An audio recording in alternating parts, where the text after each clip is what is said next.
Chabour m'a rejoint sur ce plateau. Bonjour Karina. Bonjour Anthony. En quoi cette mobilisation est-elle vraiment inédite? Mais vous l'avez dit, elle est inédite dans la mesure où ce sont 5 pays, l'Allemagne, la Belgique, la Suède, les Pays-Bas et l'Irlande, qui se sont donc coordonnés pour faire pression sur la direction et éviter que des pilotes non grévistes les remplacent, ce qu'avait tendance à faire la compagnie par le passé, et ce alors que les négociations pour des accords collectifs patinent. Vous savez, ces pilotes, ils réclament de meilleurs salaires, de meilleures conditions de travail et puis surtout un contrat relevant du droit du pays dans lequel ils sont installés et non pas du droit irlandais, car ce droit irlandais est beaucoup plus flexible. Je vous donne juste un exemple.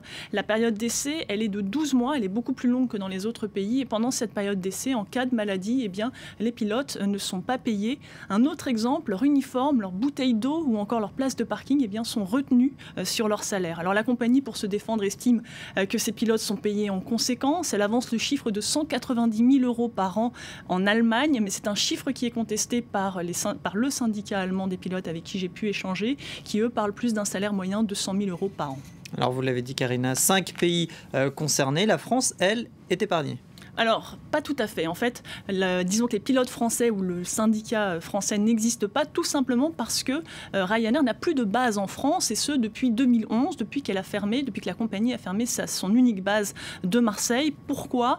Parce que, vous savez, la France avait condamné à plusieurs reprises la compagnie pour ne pas avoir respecté le droit français, pour ne pas avoir payé ses charges sociales en France, pour avoir fait du travail déguisé. Et en conséquence, eh bien, en 2011, la compagnie a décidé de fermer sa base marseillaise et de fait, les 200 salariés de Ryanair, que ce soit des pilotes ou du personnel navigant, avaient été transférés dans d'autres bases européennes de Ryanair, que ce soit en Espagne, en Italie ou encore en Lituanie. Alors, est-ce que ça signifie que le modèle à bas coût, tant vanté par Ryanair, est remis en cause? Alors c'est un modèle, effectivement, on le sait, qui est basé sur des tarifs défiant toute concurrence, mais aussi, on l'a compris, sur un modèle social extrêmement flexible, qui a fait effectivement le succès de cette compagnie, puisqu'elle affiche de confortables bénéfices. Elle parle cette année d'1,250 milliard de bénéfices prévus.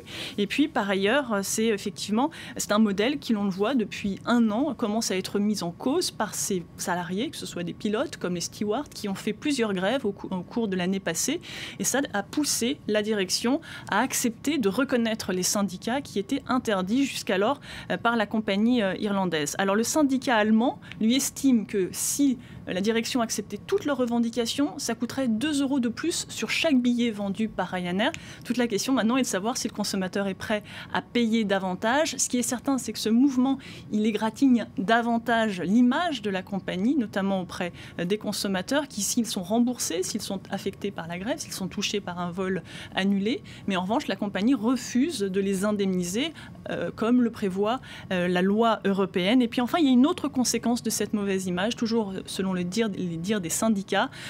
La compagnie aurait de plus en plus de mal à recruter de nouveaux pilotes. Merci beaucoup Karina Chabour pour toutes ces explications.